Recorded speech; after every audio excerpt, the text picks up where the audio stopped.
A Rádio do Imparcial recebe o doutor Henrique Muraguchi, médico graduado pela Universidade Federal do Maranhão, com formação em clínica médica pela Universidade Estadual de São Paulo e especialização em cuidados paliativos pela Universidade de São Paulo. O doutor Henrique atua no Hospital Universitário Presidente Dutra, no seu consultório particular, em visitas domiciliares e é professor do curso de medicina do IDEA. Bom dia, doutor Henrique. Seja bem-vindo à Rádio Imparcial. Muito bom dia, Patrícia. Agradeço muito o convite de vocês. Doutor, a gente vai falar sobre a sua especialização, que é cuidados paliativos. De uma forma geral e bem simples, para quem não sabe o que significa, o que são cuidados paliativos?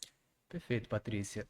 Cuidado paliativo, né, corresponde a um cuidado, né, que ele tem um objetivo muito simples. Qual que é? É garantir que o paciente ele tenha qualidade de vida até o último dia da sua vida. Né? E como é que a gente faz isso? A gente entende que em doenças graves, né, como por exemplo doenças como um câncer, mas não é só câncer, né? Muitas outras doenças carregam um grau muito grande de sofrimento, né? E esse sofrimento ele não é fragmentado. Então, quando a pessoa ela sofre fisicamente com dores, falta de ar, mal-estar, mas também sofre de forma emocional, sofrimento psíquico, sofrimento espiritual. Então, o cuidado paliativo, entendendo, né, como que essas doenças graves elas vão manifestar sofrimento nas pessoas, ela, por forma especializada, ela cuida dessas pessoas de uma forma multiprofissional. Então, a gente se volta, de fato, para o indivíduo como um todo e a gente proporciona a melhor qualidade de vida, né? Tanto tratando os sintomas de forma mais adequada e também muitas vezes alinhando as expectativas, né? Então, cuidado paliativo, até da palavra, as pessoas às vezes acreditam que cuidado paliativo é aquela coisa paliativa, né? Como se fosse um remendo, Uma substituição de alguma Exato. coisa. Mas na realidade, de onde vem esse termo pallium, né? Pallium vem de um manto que os cavaleiros medievais eles utilizavam para se proteger das intempéries, né? Então, ou seja, o que o cuidado paliativo faz? Ele protege as pessoas. Protege do quê? Do sofrimento. Tem uma analogia que é famosa nos cuidados paliativos, é que a gente entende a vida como uma trajetória, né? E todos nós temos o nosso início, nosso percurso e o nosso final. E a gente entendendo isso, a gente sabe que diante de um adoecimento grave, por exemplo, a pessoa ela vai passar por aquele processo e é como se estivesse montando em sua trajetória, no seu percurso, um cenário de chuva, né? A gente começa a ver que está cheio de nuvens, está ficando tudo cinza. O que é isso? São as doenças que aparecem na nossa vida. E o cuidado paliativo ele não é a chuva, ele é o guarda-chuva. Ou seja, a gente caminha junto com o paciente para protegê-lo. E a gente leva o que for necessário, o guarda-chuva, uma garrafa de água, um café, para que essa trajetória ela seja uma trajetória da melhor forma possível, com mais qualidade. Então, de uma forma geral, é isso que a gente faz. Entendi. E qual é o momento em que se percebe que, que são necessários esses cuidados? É a família que procura? É o médico que orienta? Como é que se dá esse procedimento? Perfeito. Eu acho que de todas as formas é possível, né? Então é muito importante a gente falar sobre cuidados paliativos, por exemplo, em meios de grande circulação como esse, para que as pessoas elas cada vez tenham mais acesso, né? A gente Sim, nota que, principalmente em países que são mais subdesenvolvidos ou que estão em desenvolvimento, existe um déficit muito grande de as pessoas receberem cuidados paliativos, né? Como eu falei, ele é indicado para qualquer pessoa que tem uma doença grave. Então, quanto antes, melhor. E aí, seja a família procurando, então a família ela pode procurar de forma em consultas, né, isso ambulatoriais, sem necessariamente o paciente estar internado. Então ele pode procurar e receber esse atendimento. Mas muitas vezes a gente deve receber esses pacientes por encaminhamento de outros profissionais. Então, por exemplo, um médico que acompanha um paciente que tem uma doença cardíaca, como insuficiência cardíaca. Ele tem que notar que essa doença ela vem avançando, então ele precisa de um apoio mais especializado. E aí ele deveria fazer esse encaminhamento de forma mais precoce para a equipe de cuidados paliativos. No entendi. caso do hospital, também existe o médico ou o profissional, né? Não só médico, mas a equipe multiprofissional, que pode sinalizar a demanda. Esse paciente está precisando desse cuidado e aí é feita a solicitação. Na prática, hoje, a gente vê que é muito mais indicado por outros colegas do que a própria família buscando, né? Mas, vez ou outra, muitas vezes porque alguém já escutou falar, leu em algum livro, entendeu o propósito do cuidado paliativo, acaba procurando por conta própria. Mas não é algo fechado, assim, que alguém precisa indicar, né? Então, a pessoa pode procurar por meios próprios, mas, na maioria das vezes, é um encaminhamento de outro colega.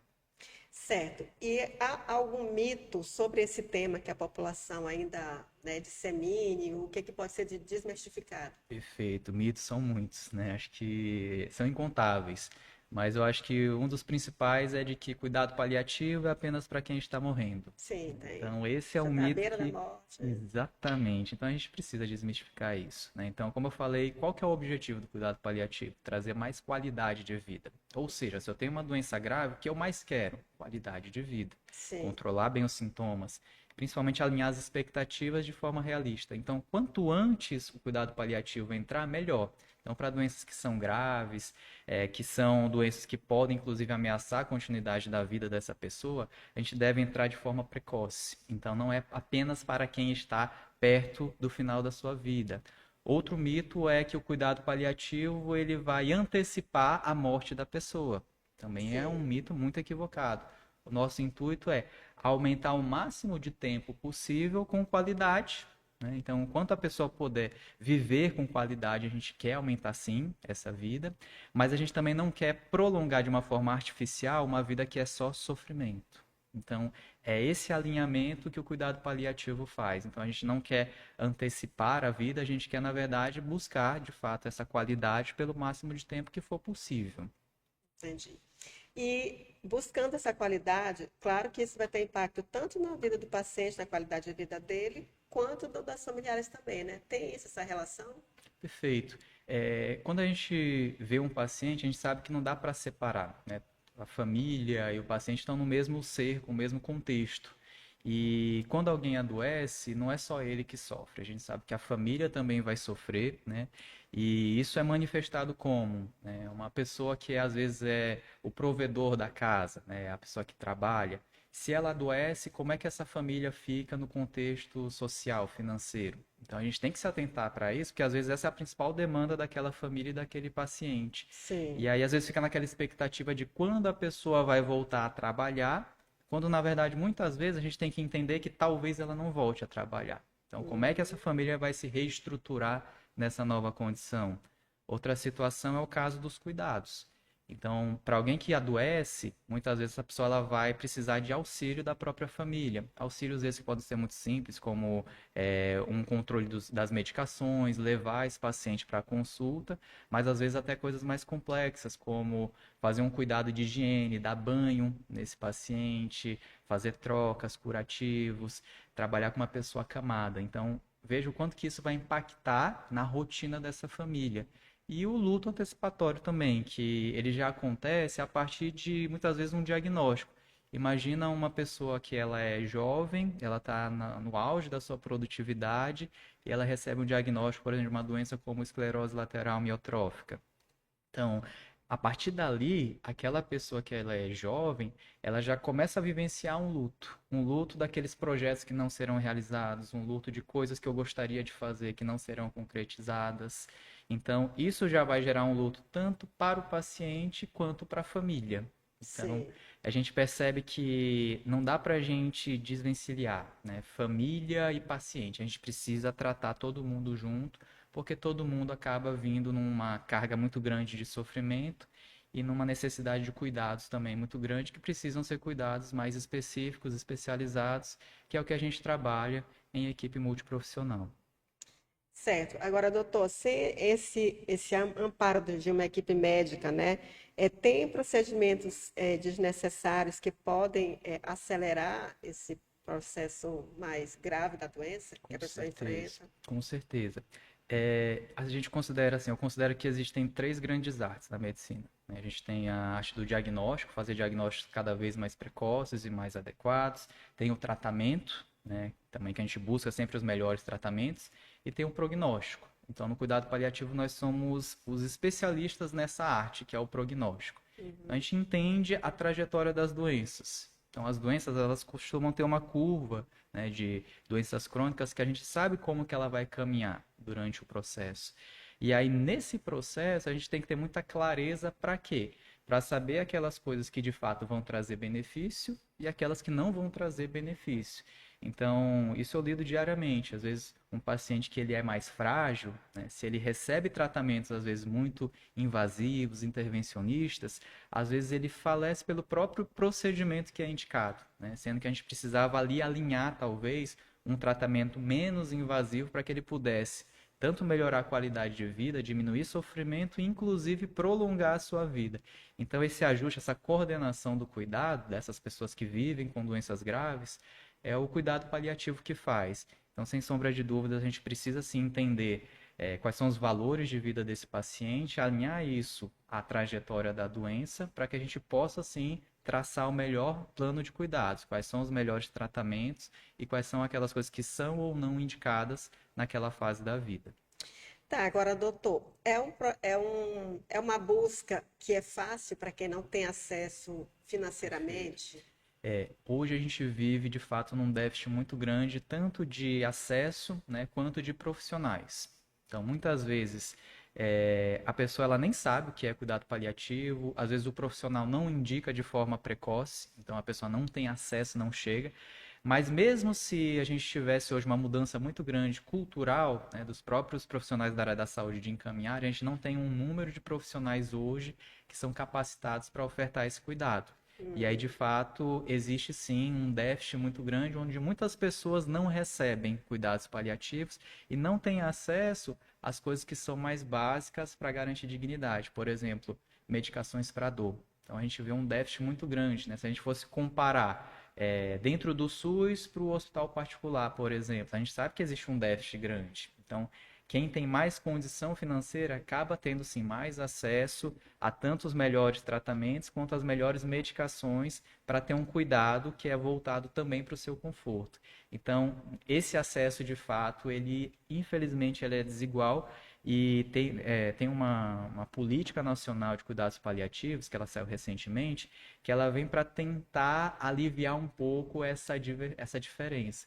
Então, saiu essa política onde o SUS, ele agora ele recebe um financiamento, né, via governo federal, para que ele monte equipes de cuidados paliativos dentro da atenção primária à saúde. Então, isso é um projeto que a gente realmente sauda muito, porque é o que precisa. Se não houverem políticas públicas, a gente sabe que essa desigualdade ela vai cada vez aumentar mais. Então, é preciso ter um incentivo, é preciso ter essa preocupação. As pessoas não podem padecer sem um cuidado adequado em seu sofrimento. Então, é muito importante que a população tenha acesso a isso. Então, a política pública ela vem exatamente para tentar equilibrar um pouco essa balança. Entendi. E aí, pegando o gancho que você falou que tem poucos profissionais, por que que você escolheu se especializar nessa área? Teve alguma coisa que te motivou, alguma inquietação? Perfeito. Quando a gente vai ver o motivo, né, das nossas decisões, obviamente são coisas que às vezes nos marcaram, né? Na minha trajetória, até de fazer medicina, veio muito disso, né? De uma inquietação, né? Como você trouxe, de uma necessidade de tentar fazer algo para quem estava padecendo com alguma doença. E aí, no meu caso, foi a minha mãe. Minha mãe, quando eu estava ali terminando a escola, ela recebeu um diagnóstico de uma doença que não era curável, que era um câncer, mas que ela ainda tinha muitos tratamentos a serem realizados, né? E aí, a partir dali, me surgiu essa vontade de ser médico. E aí eu acompanhei a trajetória toda da minha mãe durante a faculdade, depois na minha residência, e tudo foi me levando a esse caminho de buscar um cuidado, né, para pessoas que tinham doenças graves, como era o caso dela. E aí, pelas experiências que a gente foi vivenciando, essa minha pessoal, mas também dos pacientes que eu acompanhei durante a trajetória, eu comecei a ter esse olhar e foi aquela coisa que, assim, que deu aquele brilho no olho, de eu ver um resgate daquela medicina que ela não é focada apenas na questão de exames, de procedimentos. É você, de fato, uma das coisas mais gostosas que tem é ir na casa de alguém eu sentar do lado do paciente e escutar a história de vida dele, né? Então, isso aí me marca muito, é o que me motiva. E vem até muito do que o cuidado paliativo me traz, né? As pessoas falam, nossa, Henrique, mas você lida com pessoas que às vezes estão no final da vida. Isso deve ser muito doloroso. De fato é. Não é fácil a gente lidar com esse processo, mas ao mesmo tempo, o que que ele me traz? Muito aprendizado.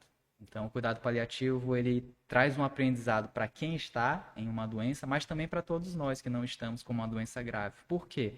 Se a gente lembra da nossa finitude, né, todos nós somos finitos, né? E quando a gente fala isso, né, olha, todos nós um dia iremos morrer, parece que dá um desconforto, né? Todo mundo já se ajeita assim na cadeira, porque a gente não está Não acostumado está a falar. preparado para A gente isso. não fala sobre o final da vida. E por quê? Isso é cultural, de fato. Eu não estou dizendo que a gente tem que ficar falando todo dia, né? Todo dia vamos falar sobre a nossa finitude. Mas se a gente guarda esse silêncio e não toca no assunto, o que que acontece? Às vezes a gente esquece de viver o hoje.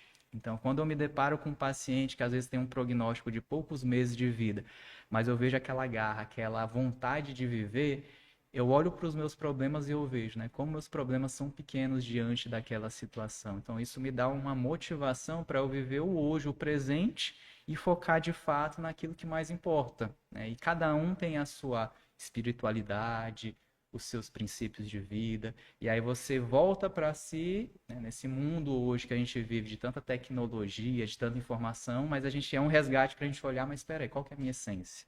Né? E a gente buscar isso e a gente tentar viver da melhor forma possível o presente, né? Porque, sim, nós somos finitos, então esse aprendizado do cuidado paliativo, ele traz muito ensinamento para mim e acredito que para muitas pessoas também. E aí, resgatando um pouco do que você falou, da finitude, e você trabalhando com essas pessoas que, né, já sabemos qual o diagnóstico dela e fazendo seu prognóstico também a respeito delas, como trabalhar a morte, mas ao mesmo tempo valorizando a vida. Perfeito. E as pessoas muito falam, né, de que o cuidado paliativo, às vezes também é um mito, é associar o cuidado paliativo à morte, né? E, na verdade, a gente entende a morte como um processo natural. Mas para quê? Qual que é o aprendizado disso? É trazer o resgate à vida.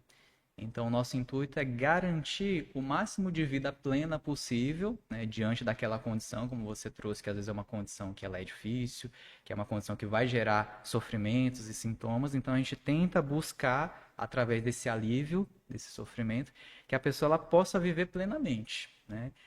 Até quando? Até quando for o seu último dia da sua vida. Então, a gente busca, de fato, garantir a vida, né? Mais uma vida plena, uma vida em que a pessoa possa, de fato, ela trazer aquilo que mais importa para ela, família, amigos, amor, viagens, seja o que for. Então a gente busca de fato garantir o máximo a vida possível para esse paciente.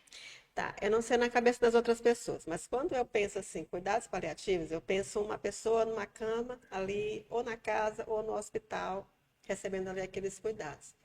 Mas os cuidados, eles vão além disso, né? Como você falou, é trabalhar para que ela possa realizar viagens, passeios, estar com familiares e tudo. E você tem visto na sua profissão, no seu dia a dia, mais coisas boas acontecendo do que coisas ruins? Com certeza, eu vejo essa mudança tem sido, principalmente nos últimos anos, né, de forma muito positiva. Eu voltei recentemente para São Luís, né, eu morei em São Paulo, fiz as minhas formações por lá, e aí é como se fosse uma sementinha que a gente vai plantando, a gente vai vendo florescer, né? Então, quando eu cheguei lá no hospital universitário, já existia uma equipe de cuidados paliativos, né, que veio também numa evolução muito grande, um processo já de alguns anos, e eu vim com aquela energia nova, né? Eu falei, gente, vamos lá. Então, com pouco tempo agora que eu estou na atuação no hospital universitário, eu já tive o privilégio de acompanhar diversos residentes que estão em formação. Então, eles nos acompanham e eu começo a ver aquela sementinha de mudar muito essa questão cultural mesmo. E começarem a chamar de forma mais precoce, não apenas nesse cenário que você trouxe, né? O cenário de a pessoa que já está na cama, perto do seu falecimento. Cuidamos sim de pessoas que estão nessa fase, mas também das pessoas que vão ter alta para casa, que ainda têm um prognóstico de meses, às vezes até anos de vida, buscando o quê? Melhorar o que é possível de qualidade de vida e garantir essa vida plena, né? Recentemente, são tantas histórias, né? Mas lembrando, Mas mês pode contar. passado mesmo, de uma senhora de aproximadamente 90 anos, ela já estava no hospital há mais de um mês, né? Fazendo tratamentos. e não melhorava. Ela tinha um problema renal e a equipe ali tentando tratar, focando muito nos Os exames, remédios. fazer hemodiálise ou não. E aí chamaram a gente, né? Quando a gente foi conversar com essa senhora, ela nos trouxe, ela falou assim: meu filho, eu não sei o que eu estou fazendo aqui nesse hospital. Eu falei: mas como assim? A senhora veio se tratar. Ela: sim, mas muitas vezes os médicos vêm e me falam sobre fazer máquina de hemodiálise, fazer cirurgias. Meu filho, o que eu quero é estar na minha casa, né? Isso já não faz mais sentido para mim. Imagina como é que seria a minha vida hoje, ter que 3 vezes na semana ir fazer hemodiálise. Eu não aguento isso.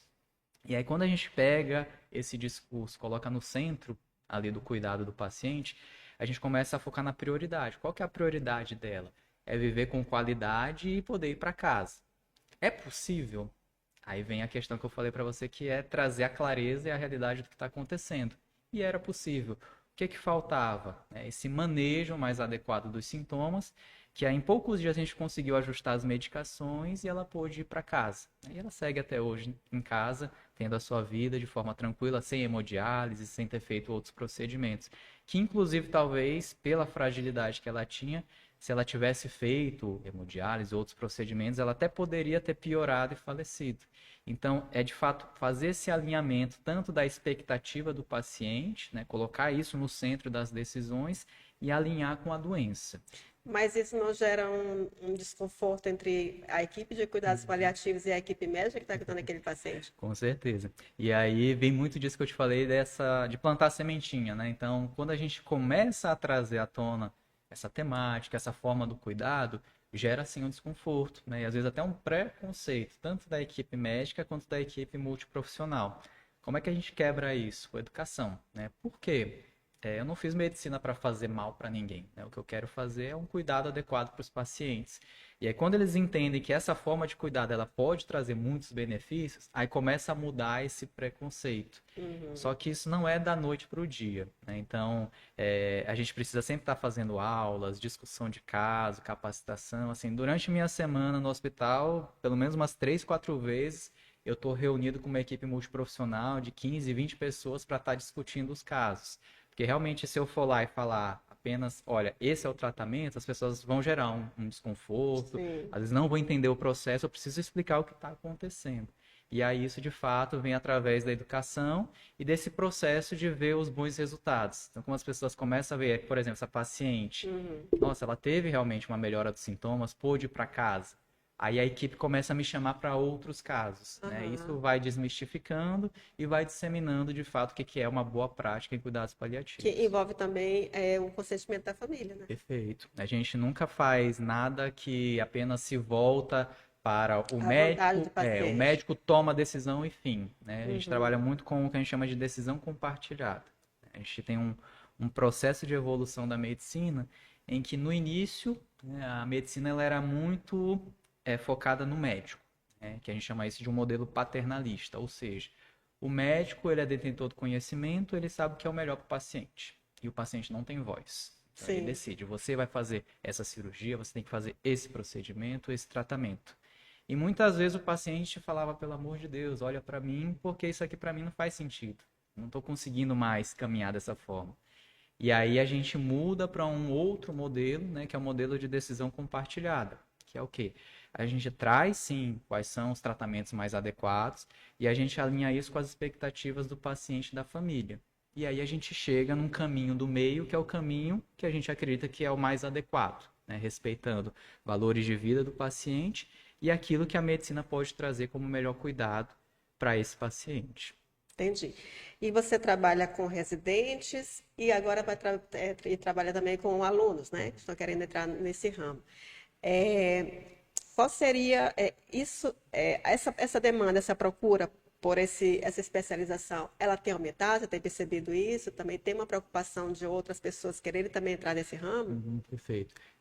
Hoje eu tenho o grupo de residentes, né, do Hospital Universitário de Clínica Médica, de Medicina Intensiva, de Anestesiologia, Geriatria e Neurologia, né? Ou seja, tem bastante gente que roda comigo lá no serviço. E o cuidado paliativo, ele também é uma especialidade, né? No caso dos médicos, é uma especialidade médica, assim como médicos que cuidam de doenças cardíacas, tem um cardiologista, né? No meu caso, médicos que cuidam de doenças mais graves, cuidado paliativo. E aí muitas pessoas já começam a despertar o interesse, né? Só que de fato a gente ainda está muito no início, né? Porque a história do cuidado paliativo aqui no Brasil ela é É recente. recente. Então a gente tem os primeiros cursos de formação começaram ali a partir de ano 2000, né? Então as pessoas que foram buscar muitas vezes fora do país foram estudar e trouxeram esse conhecimento, essa prática e começaram a disseminar. Então a gente ainda está muito na vanguarda, né? Eu sou uma das pessoas que se formou, por exemplo, lá na USP, né, das primeiras turmas ainda, né? Lá o programa tem cerca de 10 anos. Então isso ainda é muito recente quando a gente compara com outras especialidades. E aí, de fato, a gente vê um crescimento muito grande, né? Porque é uma necessidade, né? As Sim. doenças estão aí, as pessoas também estão envelhecendo cada vez mais. Então, existe sim um interesse tanto dos médicos e principalmente que a gente precisa buscar é dos alunos de medicina, tá? Por quê? Eles não podem sair da faculdade sem esse conhecimento. Tanto que hoje é uma recomendação do Ministério da Educação que exista já a educação em cuidados paliativos na formação de quem está saindo da faculdade de medicina. Então é preciso ter esse conhecimento, assim como de todas as outras áreas da medicina, a área de cuidados paliativos ela é imprescindível para a boa prática. Pois então, tá bom. Você queria acrescentar mais alguma coisa? A gente já vai encerrar. Então, doutor Henrique, muito obrigada pela presença, pelos esclarecimentos sobre cuidados paliativos. Espero que tenha ajudado, tirado alguns mitos aí da cabeça de todos nós. E a gente vai ficando por aqui, mais uma vez agradecendo. Imagina, eu que agradeço muito pelo convite, Patrícia. Agradeço também esse espaço ofertado pela faculdade, da qual eu sou professor, que é um orgulho muito grande de estar lá, a Faculdade IDEA, que inclusive está com o vestibular aberto, então estamos aí muito ansiosos para receber os nossos novos alunos, né?